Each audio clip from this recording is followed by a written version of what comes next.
Electrostatic क्या है, एक चैप्टर है जिसमें, या इलेक्ट्रोस्टैटिक है या आगे आने वाले 3 चैप्टर और भी हैं जिसमें हम लोग सिर्फ और सिर्फ चार्ज के बारे में बात करेंगे। मतलब इलेक्ट्रोस्टैटिक में भी हम लोग किसके बारे में बात करेंगे, चार्ज के बारे में बात करेंगे। और चार्ज क्या है तो देखो ध्यान से समझो जरा। Electro in the sense of electro it means charge, and static means rest. मतलब अगर चार्ज हमारे रेस्ट में होंगे तो हमें इलेक्ट्रोस्टैटिक में डील करते हैं। मतलब अगर चार्ज रेस्ट में है तो साहब एक फील्ड जनरेट करते हैं, उस फील्ड का नाम है इलेक्ट्रिकल फील्ड। ठीक है, तो rest charge always create a electrical field. जैसे हम मास बॉडी है, ग्रेविटेशन आपने पढ़ा होगा 11th क्लास में, तो जो भी मास है उस मास के पास अपनी एक फील्ड होती है और वो फील्ड क्या कहलाता है बाबू, ग्रेविटेशनल फील्ड कहलाता है। वैसे ही रेस्ट चार्ज ऑलवेज प्रोड्यूस, याद रखना कि रेस्ट चार्ज, और अगर चार्ज रुके हुए हैं रेस्ट में है तो rest charge always produce electrical field, while moving charge produce electrical field as well as magnetic field. और जो भी एक्सेलरेटेड चार्ज हो जाएंगे तो वो प्रोड्यूस मैग्नेटिक फील्ड। ठीक है, तो मैग्नेटिज्म आगे का टॉपिक है और जिसमें हम लोग उसको डिस्कस भी करेंगे। तो फिलहाल इलेक्ट्रोस्टैटिक में चार्ज के बारे में बात करते हैं। तो जो बेसिक ऑफ द चार्जेस है, इंट्रो है ना, तो चार्जेस के बारे में हम लोग थोड़ा सा डिस्कस कर लेते हैं। यहाँ से भी क्वेश्चन आते हैं कंपटीशन में। हाँ, एक चीज़ और, ये जो वीडियो होगा ये बोर्ड के लिए भी होगा, एग्ज़ाम के लिए होगा। एग्ज़ाम जो बोर्ड होता है ना अपना 12th का बोर्ड है ना, तो उसके लिए भी इम्पोर्टेंट है। और दूसरा जो हमारा क्या बोलते हैं कंपटीशन है, कंपटीशन के लिए भी इम्पोर्टेंट है। ठीक है, तो मेन कंपटीशन ही है, बोर्ड को भी ध्यान में रख के हम पढ़ा रहे हैं यहाँ पे। ठीक है, तो सबसे पहले हम लोग पढ़ेंगे चार्ज क्या है बेसिकली। तो हेडिंग डालेंगे चार्ज। ठीक है, व्हाट इज चार्ज। तो चार्ज क्या है कि जैसे आपने देखा होगा कि साहब हम चार्ज बोलते हैं तो आपके दिमाग में दो तीन चीज़ें आती हैं, इलेक्ट्रॉन, प्रोटॉन, न्यूट्रॉन, है ना। तो एक चीज़ ध्यान से याद समझिए कि न्यूट्रॉन चार्ज नहीं है, न्यूट्रॉन चार्जलेस पार्टिकल है। न्यूट्रॉन क्या है, चार्जलेस पार्टिकल है, जबकि इलेक्ट्रॉन और प्रोटॉन ही हमारे पास चार्ज हैं। चार्ज 2 टाइप के होते हैं, पॉजिटिव चार्ज, एक नेगेटिव चार्ज। ठीक है, तो इसलिए हमारे पास जो चार्जेस होंगे वो इलेक्ट्रॉन्स और प्रोटॉन होंगे। बात समझ में आ रही है। चलो, चार्ज ये छोटे छोटे चीज़ें हैं जिसको हम लोग जल्दी जल्दी से डील कर देते हैं, फिर हम लोग किस पे चलेंगे, कूलम्ब्स लॉ पे। तो चार्ज लिखो, सर्टेन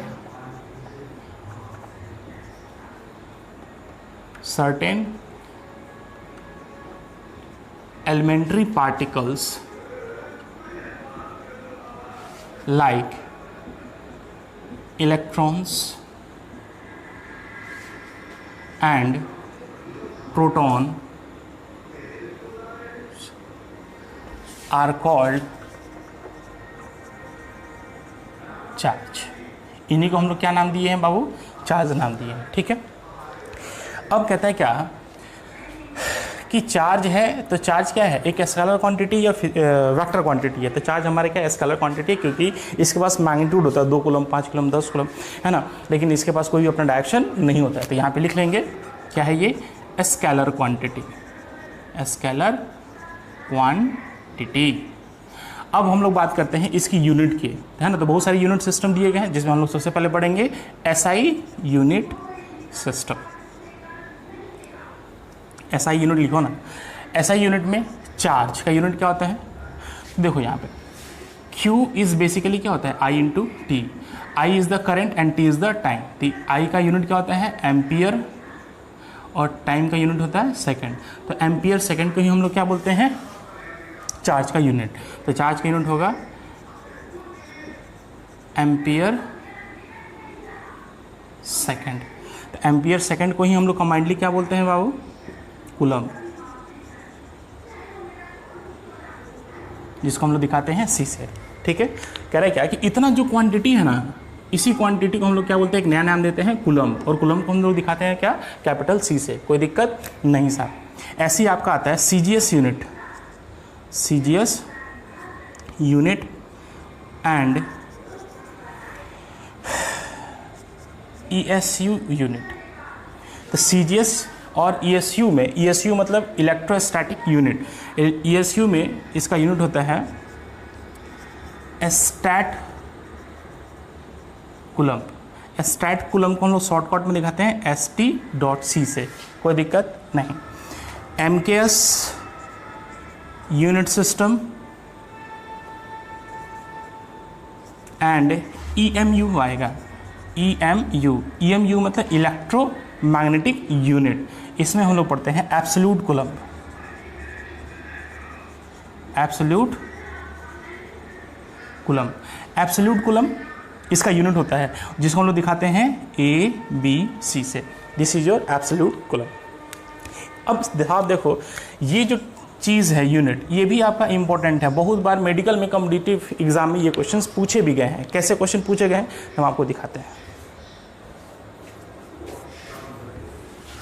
देखो अगर हम आपसे पूछ लें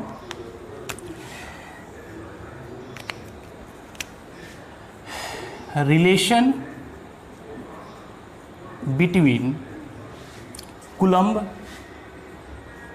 एंड एस्टैट कूलम, कूलम्ब और एस्टैट कूलम में क्या रिलेशन होता है, तो कहते हैं क्या कि जो याद रखना है बाबू इसको, 1 कूलम जो होता है 3 × 10⁹ एस्टैट कूलम के बराबर होता है। 1 कूलम किसके बराबर होता है? 3 × 10⁹ एस्टैट कूलम के बराबर होता है। दूसरा रिलेशन हम लोग देखेंगे, relation between coulomb and absolute coulomb ABC। तो कहता है क्या कि 1 coulomb is basically 1/10 absolute coulomb. ठीक है, अब देखिए इस पे क्वेश्चंस कैसे फॉर्म होते हैं, ये याद रखना है बाबू ये वैल्यू, क्योंकि याद रखोगे तभी कुछ क्वेश्चंस आपसे बन सकते हैं, नहीं तो नहीं बनेंगे। देख क्वेश्चन कौन सा कैसा आएगा। क्वेश्चन पूछता है which of the following option is correct, is correct. कौन सा ऑप्शन करेक्ट है? ऑप्शन ए आपको दे देगा कि coulomb is greater than statcoulomb is greater than absolute coulomb. ठीक है, ऑप्शन बी आपको दे देगा absolute coulomb is greater than statcoulomb is greater than coulomb. Option C आपको देगा absolute coulomb is greater than coulomb is greater than statcoulomb. Option D दे देगा statcoulomb is greater than coulomb is greater than absolute coulomb.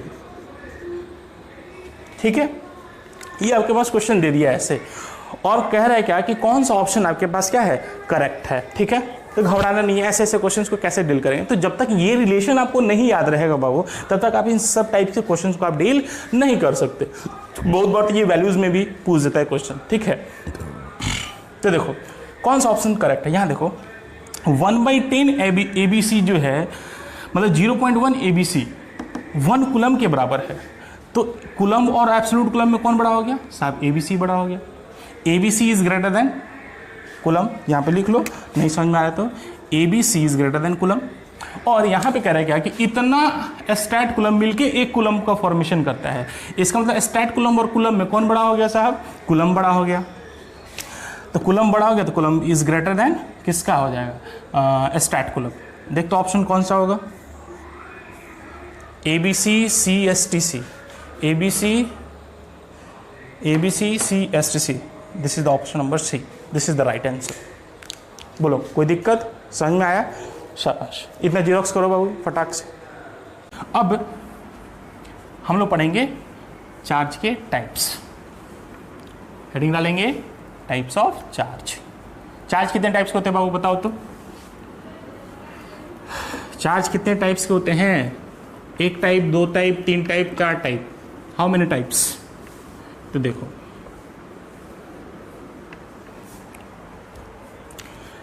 Heading डालोगे types of charges.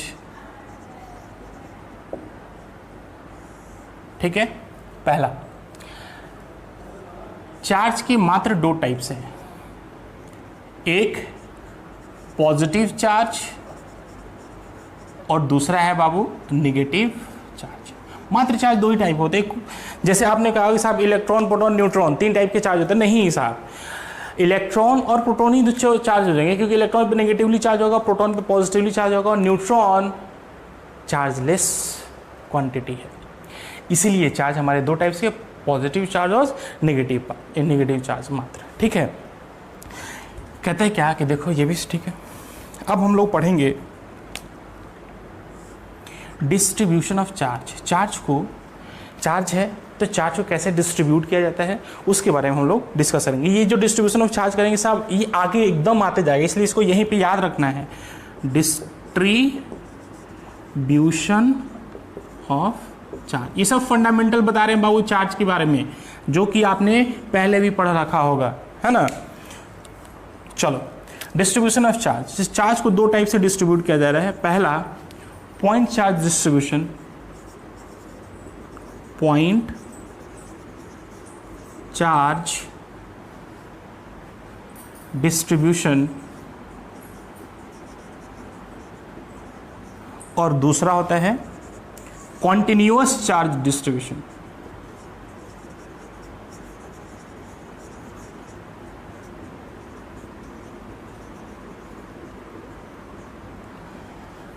कितने types के charge होते हैं बाबू?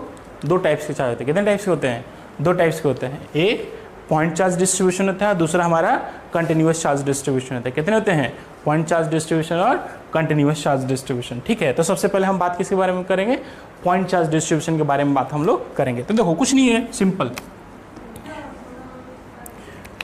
Point charge distribution क्या है? जैसे मान लो कि एक हमारा, मान लीजिए हम ऐसे मान लेते हैं, एक ट्रायंगल मान लेते हैं, ठीक है। अब इस ट्रायंगल पे हमने चार्ज रख दिया, यहाँ पे Q1, यहाँ पे Q2, यहाँ पे Q3, ऐसे चार्जेस को रख दिया। अब सोचो कि ये Q1, Q2, Q3 क्या है? ये पॉइंट्स चार्ज हैं साहब। यहाँ पे 2 कूलम, यहाँ पे 3 कूलम, यहाँ पे 4 कूलम, ऐसे ऐसे हमने चार्जेस को रखा हुआ है, ठीक है। तो ये सब हमारे क्या होंगे? पॉइंट्स चार्ज हो गए। अब कंटिन्यूअस चार्ज का मतलब क्या होगा कि साहब, जैसे देखो कंटिन्यूअस चार्ज का मतलब हो गया कि ये पूरे रॉड पे ऐसे चार्ज फैला हुआ है, पूरे सरफेस पे ऐसे चार्ज फैला हुआ है, पूरे वॉल्यूम में चार्ज फैला हुआ है, उसको बोलेंगे हम लोग कंटिन्यूअस चार्ज डिस्ट्रीब्यूशन। तो इसमें तो कुछ दिक्कत की बात ही नहीं है साहब, लेकिन मेन हमको क्या पढ़ना है साहब? कंटिन्यूअस चार्ज डिस्ट्रीब्यूशन के बारे में पढ़ना है। तो हेडिंग डालेंगे कंटिन्यूअस चार्ज डिस्ट्रीब्यूशन। क्या पढ़ेंगे बाबू? Continuous charge distribution. हेडिंग डालोगे continuous charge distribution. Continuous charge distribution में हम लोग क्या पढ़ेंगे? देखो, सबसे पहले इसमें हम लोग पढ़ेंगे लीनियर चार्ज डेंसिटी। क्या हेडिंग डालोगे बाबू? अभी बता रहे, सब बता रहे, linear charge density. Linear charge density को हम लोग दिखाते हैं लैम्डा से। किससे दिखाते हैं बाबू? लैम्डा से दिखाते हैं। किससे दिखाते हैं? लैम्डा से दिखाते हैं। अब ये लीनियर चार्ज डेंसिटी क्या है? तो जैसे अभी हमने बताया कि मान लो कि एक एल लेंथ का एक रॉड ले लेते हैं। क्या ले लेते हैं? एल लेंथ का एक रॉड ले लेते हैं। अब इस पे हमने कोई भी क्यू अमाउंट का चार्ज इस पे डाला, तो माने कि ये कंडक्टिंग है, तो ये चार्ज हमारा ऐसे ऐसे ऐसे ऐसे क्या होगा? ये डिस्ट्रीब्यूट हो जाएगा पूरे सरफेस पे, पूरे रॉड पे डिस्ट्रीब्यूट हो जाएगा। मान लो कि ये रॉड है, कंडक्टिंग रॉड, ठीक है। तो साहब ये charge Q amount of charge, positive charge है तो पॉजिटिव पॉजिटिव पूरे रोड पे फैल गया। अब हम बोलेंगे कि साहब यहाँ पे लैम्डा, लीनियर चार्ज की डेंसिटी कितनी है? तो लीनियर चार्ज डेंसिटी का मतलब होता है कि चार्ज पर unit length, charge distributed per unit length, that is called linear charge density. मतलब जो लीनियर चार्ज डेंसिटी लैम्डा जो होगा वो कहलाता है चार्ज पर यूनिट लेंथ। मतलब चार्ज पर यूनिट लेंथ को ही हम लोग क्या बोलते हैं? लैम्डा बोलते हैं। तो सोचो कि चार्ज का यूनिट हो, चार्ज को हम लोग क्यू से दिखा रहे हैं और लेंथ हमारी एल है, तो लैम्डा की वैल्यू यहाँ पे क्या हो जाएगी? Q by L. अब सोचो चार्ज का यूनिट वो क्या होता है? कूलम्ब, और लेंथ का यूनिट होता है मीटर, तो ये हो जाएगा कूलम्ब पर मीटर, इसका यूनिट भी हो जाएगा। पक्का?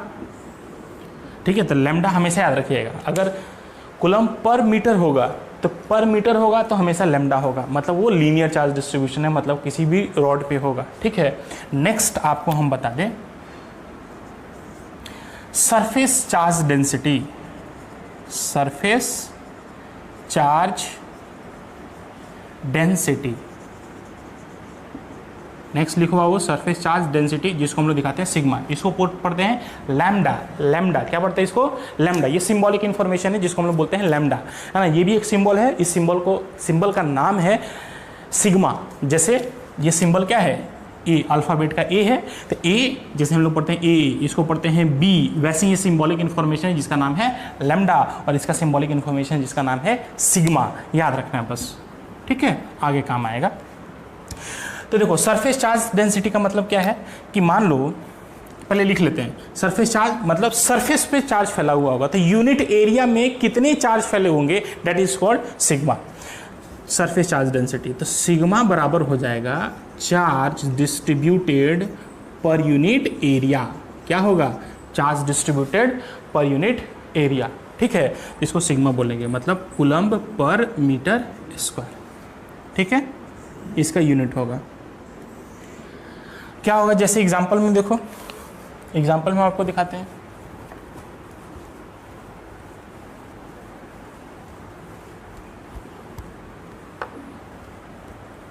एग्जाम्पल देखिए, क्या देखिए वो एग्जाम्पल देखिए, एग्जाम्पल में क्या है, तो मान लो कि ये स्फीयर है, माने डिस्क मान लो, पहले क्या मान लो, डिस्क मान लो, ठीक है, और इस पे हम क्यू अमाउंट ऑफ चार्ज इसको देते हैं, तो डिस्क है तो चार्ज कहाँ जाएगा, सरफेस पे, तो ये सरफेस पे चार्ज ऐसे डिस्ट्रीब्यूटेड हो गया। मान लो इस डिस्क की रेडियस क्या है, आर है, और क्यू अमाउंट इस आर रेडियस में क्या हुआ, फैल गया है, तो पूछा कि बताओ इसकी सिग्मा की वैल्यू क्या होगी, मतलब सरफेस चार्ज डेंसिटी की वैल्यू क्या होगी, तो कैसे निकलेगा, तो हमें पता है सिग्मा बराबर होता है चार्ज पर यूनिट एरिया, क्या होता है, चार्ज पर यूनिट एरिया, तो चार्ज कितना है, total Q amount of charge है, और इसका एरिया कितना होगा, तो पाई आर स्क्वायर, तो सिग्मा बराबर इतना, आंसर, बोलो कोई दिक्कत नहीं साहब।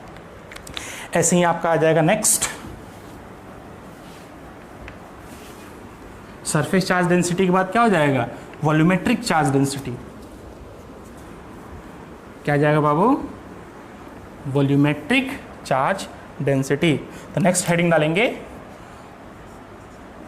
Volumetric charge density. Volumetric charge density को हम लोग दिखाते हैं रो से, किससे दिखाते हैं, रो से, तो इसको डिफाइन किया गया है, बोलो क्या होगा, ये चार्ज वॉल्यूम में है तो पर यूनिट वॉल्यूम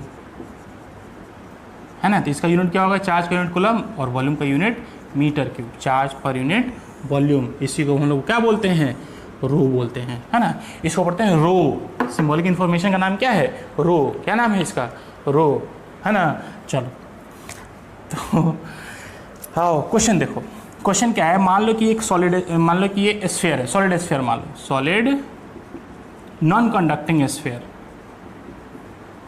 सॉलिड क्या है, नॉन कंडक्टिंग अरमान, और हम चार्जेस को ऐसे ऐसे ऐसे ऐसे ऐसे ऐसे क्या कर दिए, प्लेस कर दिए पूरे वॉल्यूम में, है ना, यूनिफॉर्मली डिस्ट्रीब्यूट कर दिए, और इसकी रेडियस कितनी है, हमने आर माना, और इस पे चार्ज हमने कितना दिया, क्यू अमाउंट ऑफ चार्ज हमने दिया, तो बोला कि बताओ इसके लिए रो की वैल्यू क्या होगी, तो रो क्या होगा, चार्ज,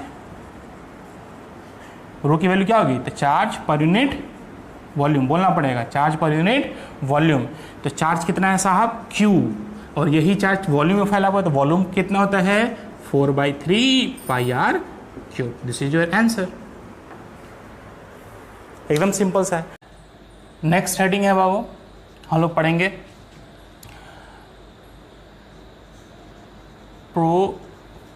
प्रॉपर्टीज ऑफ चार्ज, ठीक है।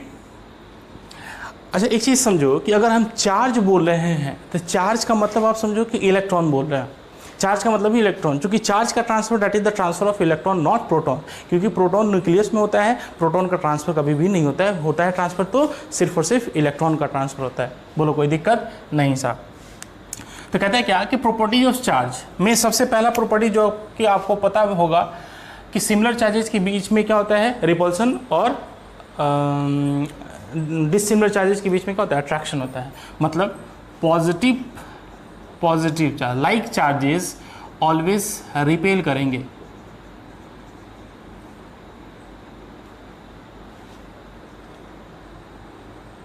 और नेगेटिव चार्जेस ये भी आपको क्या करेंगे, रिपेल करेंगे। ऐसे ही पॉजिटिव नेगेटिव अनलाइक चार्जेस आपको क्या करेंगे, अट्रैक्ट करेंगे, और नेगेटिव पॉजिटिव चार्जेस क्या करेंगे आपको, ये भी अट्रैक्ट करेंगे। This is the first property जो कि हमें क्या होता है, आता है। सेकेंड प्रॉपर्टीज हम आपको बता दें कि smallest charge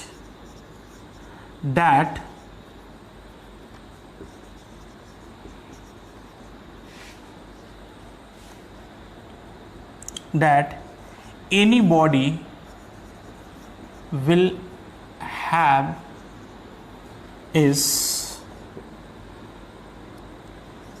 a charge of electron। मतलब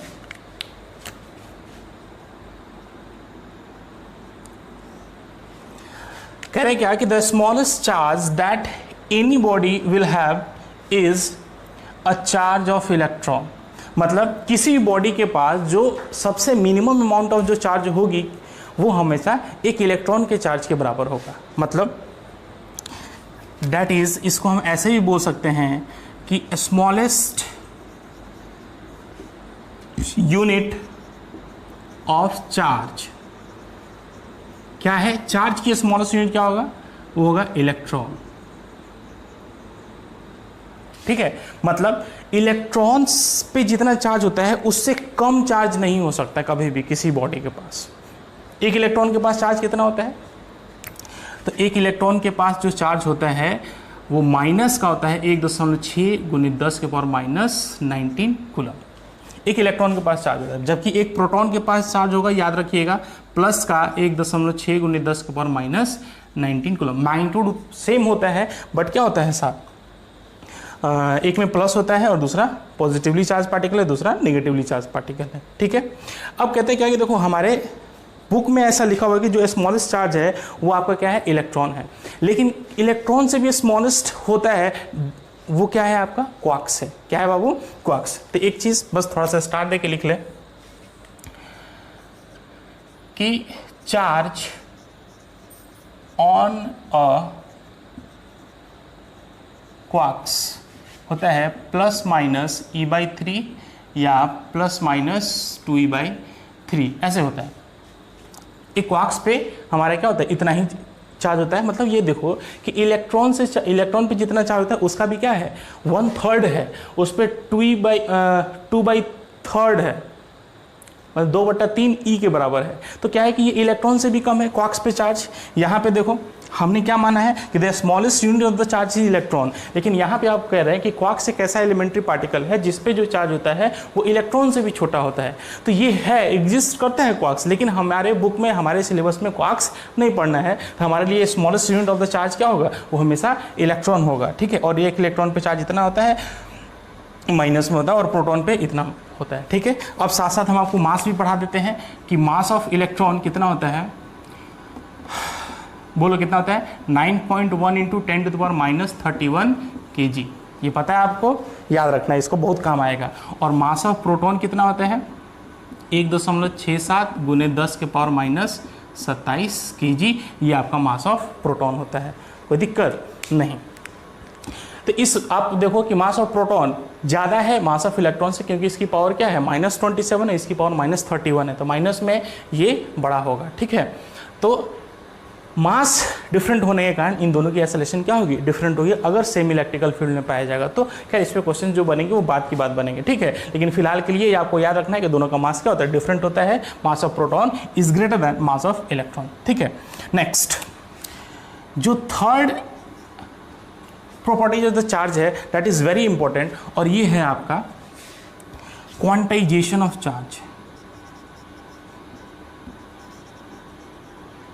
क्वांटाइजेशन ऑफ चार्ज कहते हैं क्या कि जो चार्ज होते हैं हमारे वो हमेशा डिस्क्रीट होते हैं। चार्ज हमारे होते हैं वो क्या होते हैं, हमेशा डिस्क्रीट होते हैं, हमेशा क्वांटाइज होते हैं। मतलब देखो कहता है क्या कि अगर दो बॉडी है, एक बॉडी ए है और एक बॉडी क्या है, बी है, और ये इनिशियली दोनों बॉडी क्या है, न्यूट्रल है। दोनों बॉडी क्या है, न्यूट्रल है, ये भी न्यूट्रल है और ये भी न्यूट्रल है। अब आप सोचो न्यूट्रल है होने का मतलब क्या है, इस पर इसके पास चार्ज नहीं है, नहीं है, ऐसा नहीं है। न्यूट्रल होने का मतलब है कि इस पे एक्सेस चार्ज नहीं है, बट चार्ज है इस पे। चार्ज है इन द सेंस जितने इसके पास इलेक्ट्रॉन है उतने ही इसके पास क्या है बाबू, प्रोटॉन भी है। क्या है, प्रोटॉन भी है। इसके पास ये भी न्यूट्रल है, जितने इसके पास इलेक्ट्रॉन्स होंगे उतने ही इसके पास क्या भी होंगे, प्रोटॉन भी होंगे। बोलो, इतना में कोई दिक्कत नहीं, इसलिए न्यूट्रल है। कैसे, तो देखो जैसे यहाँ पे एक एग्जांपल ले लो, यहाँ पे हम आपको समझाते हैं कि मान लो कि ये बॉडी है ए, इसके पास 10 इलेक्ट्रॉन है और 10 इलेक्ट्रॉन है और 10 प्रोटॉन भी हैं इनिशियली, ठीक है। तो सोचो कि इनिशियली टोटल चार्ज कितना होगा, टोटल चार्ज इनिशियली कितने होंगे, तो दोनों को जोड़ दो, ये ऐसे कर लो, दिस इज द मैग्नीट्यूड, ये ऐसे, ठीक है। अब बताओ कि इस पे टोटल चार्ज कितने होंगे, तो +10e -10e that will be the 0। तो इनिशियली इसके पास क्या है, 0, दैट इज द न्यूट्रल, तो कोई चार्ज नहीं है, वो उसको बोलते हैं अपन न्यूट्रल। लेकिन मान लो कि अगर इधर से 2 इलेक्ट्रॉन इधर से निकाल दिया जाए, ठीक है, 2 इलेक्ट्रॉन को इधर से निकाल दें, तो फाइनली देखो इस पे कितने चार्ज आ जाएंगे। फाइनली इस पे 2 इलेक्ट्रॉन निकल गए तो इसके पास 8 ही इलेक्ट्रॉन बचे, तो माइनस का 8 इलेक्ट्रॉन, और प्रोटॉन तो नहीं निकला नहीं, तो प्रोटॉन उतना ही रह जाएंगे, तो +10 इलेक्ट्रॉन। तो इसका मतलब अब देखो टोटल कितना है, टोटल चार्ज फाइनली, तो फाइनली कितना हो जाएगा टोटल चार्ज, तो ये हो जाएगा आपको +2।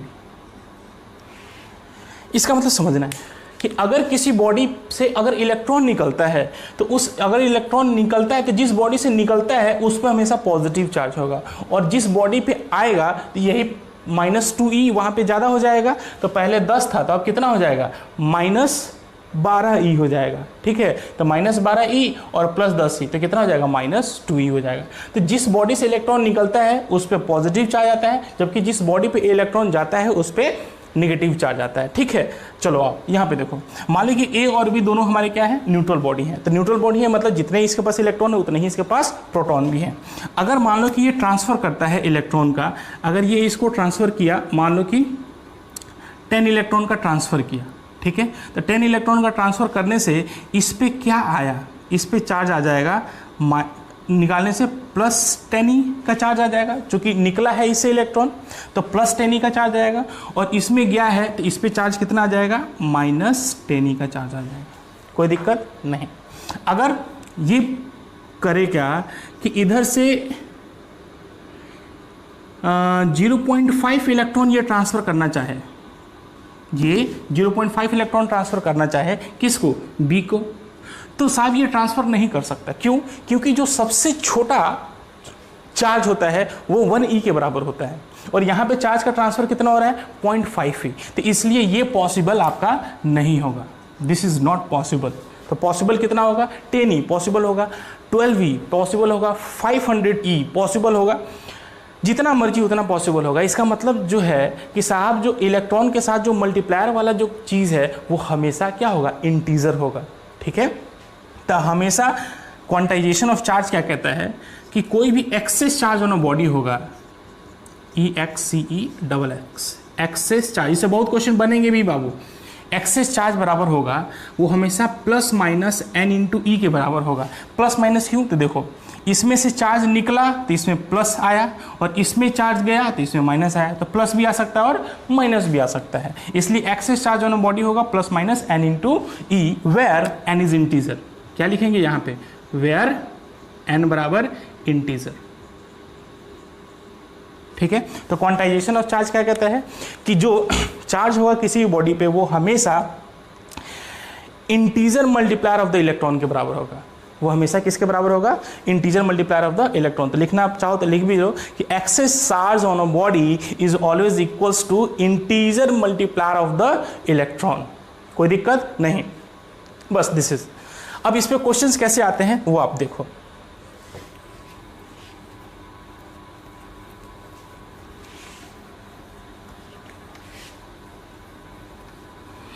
क्वेश्चंस कैसे आते हैं बाबू, देखना है उसको।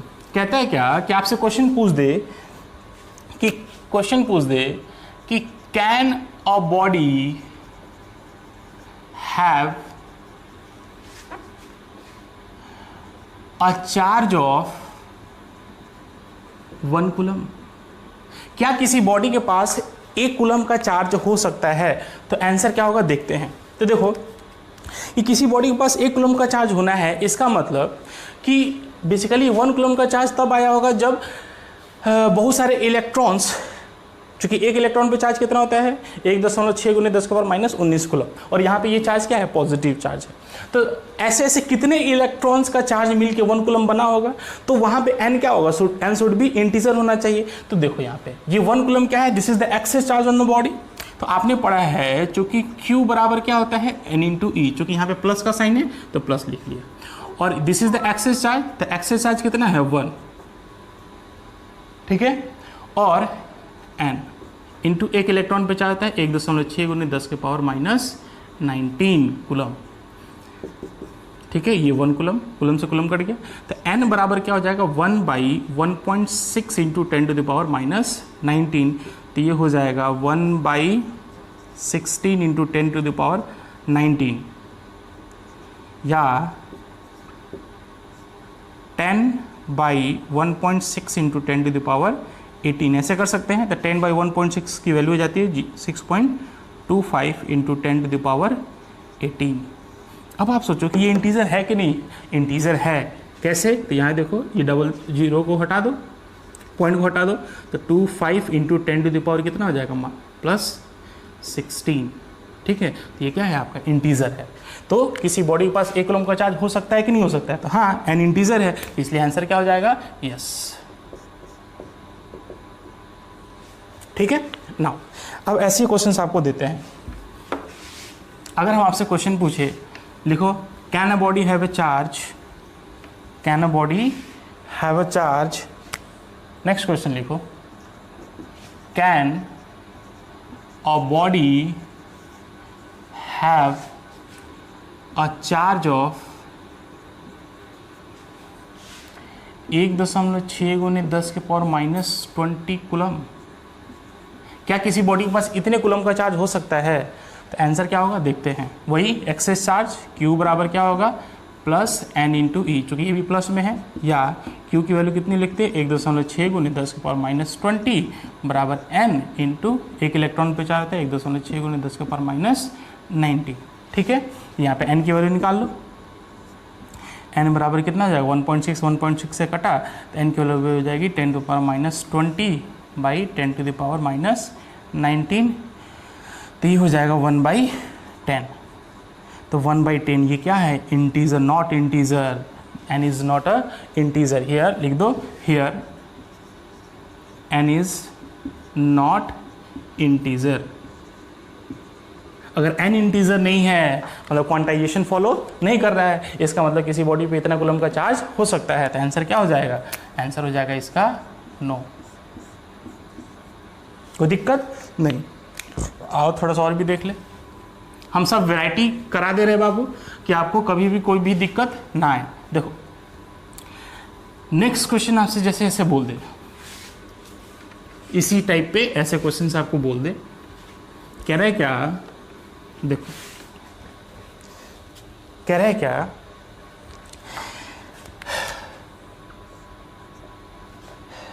कि if all the electrons from 100 gram of water is removed,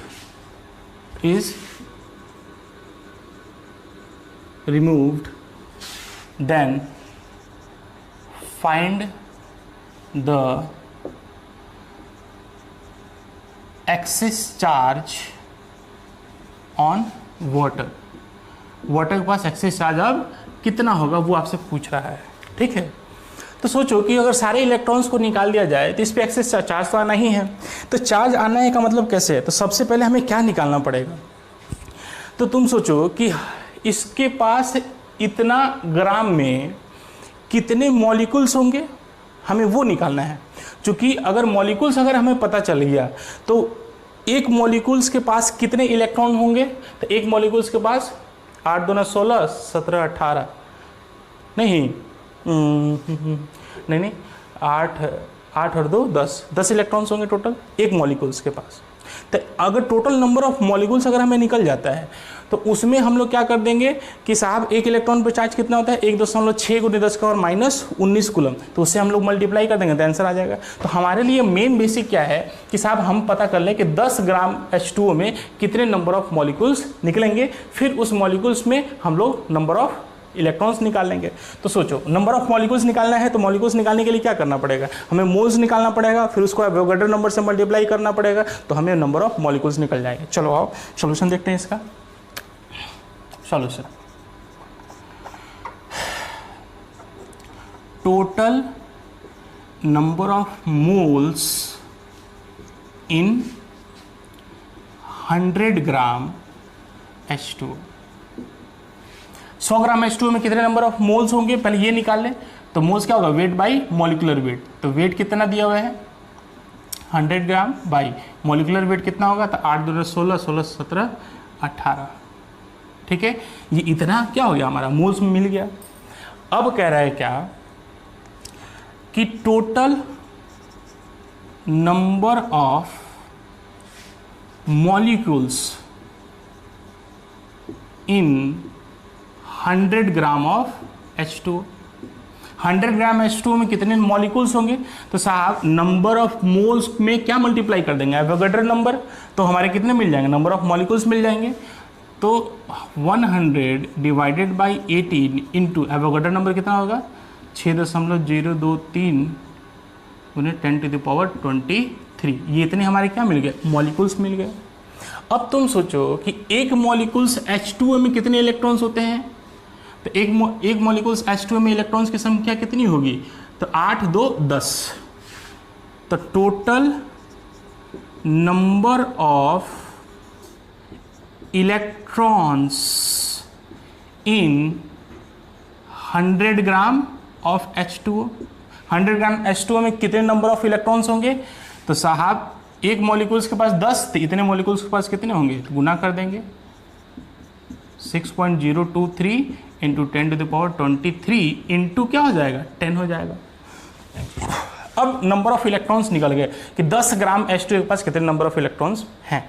अब सोच एक इलेक्ट्रॉन्स के पास कितने चार्ज होते हैं, तो एक इलेक्ट्रॉन्स के पास चार्ज होते हैं, तो total number of total charge total क्या excess charge EXCESS excess charge on 100 gram H2।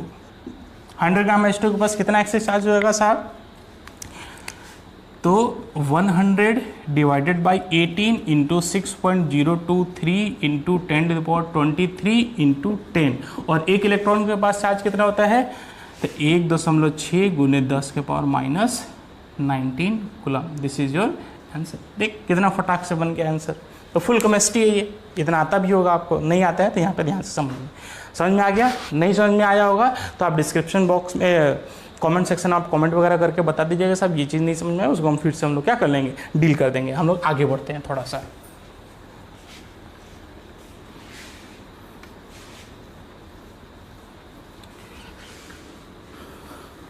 तो नेक्स्ट हम लोग पढ़ते हैं बाबू, ये 4 नंबर पॉइंट है प्रॉपर्टीज ऑफ चार्ज में ही, conservation of charge. Conservation of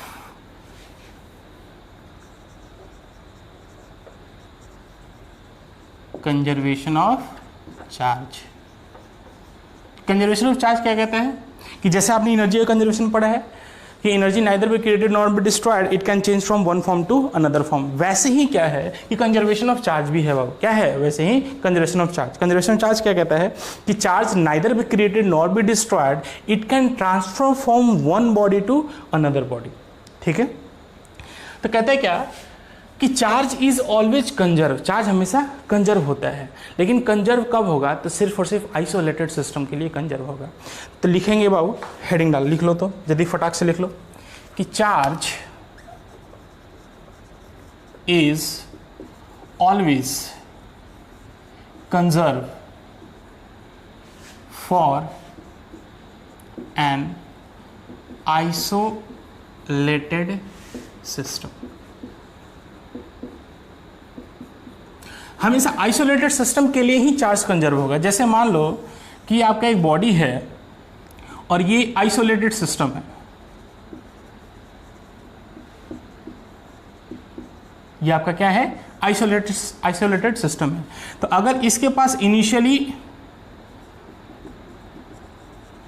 -10 electron का चार्ज है, तो फाइनली भी कुछ भी हो जाए वो -10 इलेक्ट्रॉन का ही चार्ज होगा। ठीक है, तो ये चार्ज बेसिकली हम लोग कब कंजर्व करते हैं, जैसे न्यूक्लियर रिएक्शन वगैरह हम लोग करवाते हैं, तो उस न्यूक्लियर रिएक्शन वगैरह में हमेशा चार्ज क्या होता है, कंजर्व हो जाता है। या केमिकल रिएक्शन अब जब कराते हैं तो उसमें हमेशा क्या निकलता है, चार्ज हमेशा कंजर्व होता है, कि जितने पहले चार्ज थे उतना ही आपका क्या होगा, फाइनल भी चार्ज होगा। चार्ज में कोई बढ़ोतरी या बढ़ेगा या घटेगा नहीं, क्योंकि ये सब हम क्या मानेंगे, आइसोलेटेड सिस्टम मानेंगे। ठीक है, हाँ, इससे अगर बाहर चला जाएगा, इस सिस्टम से बाहर चला जाएगा, तो 10 इलेक्ट्रॉन थे, 1 इलेक्ट्रॉन चला गया तो -9 इलेक्ट्रॉन हो गया। तो अब साहब फाइनली 10 इलेक्ट्रॉन थोड़ी रहेगा, अब तो फाइनली 9 ही इलेक्ट्रॉन रहेगा, क्योंकि 1 इलेक्ट्रॉन तो सिस्टम से बाहर चला गया। तो आइसोलेटेड का मतलब ना ही चार्ज आएंगे ना ही चार्ज जाएंगे, तभी चार्ज हमारा कंजर्व होगा। तो हमेशा याद रखना, ये बहुत बार पूछा गया है कि charge is conserve, charge is always conserve, तो नहीं, charge is always not conserve, charge is only conserve for isolated system. कोई दिक्कत नहीं सा। नेक्स्ट पॉइंट नंबर 5 आपको बता देते हैं, लास्ट पॉइंट है, इसका हम लोग स्टार्ट करेंगे कूलम्ब्स लॉ। कहते हैं क्या कि एसोसिएशन ऑफ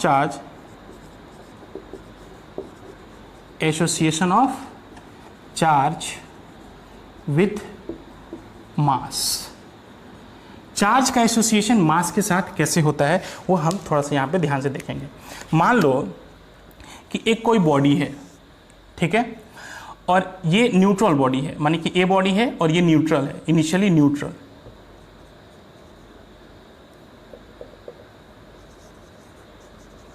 न्यूट्रल का मतलब हो गया क्या कि इसके पास चार्ज अभी कितना है, एक्सेस चार्ज, वो 0 होगा, और इसका मान लो कि मास जो होगा वो m मान लो। ठीक है, अब इसी बॉडी से,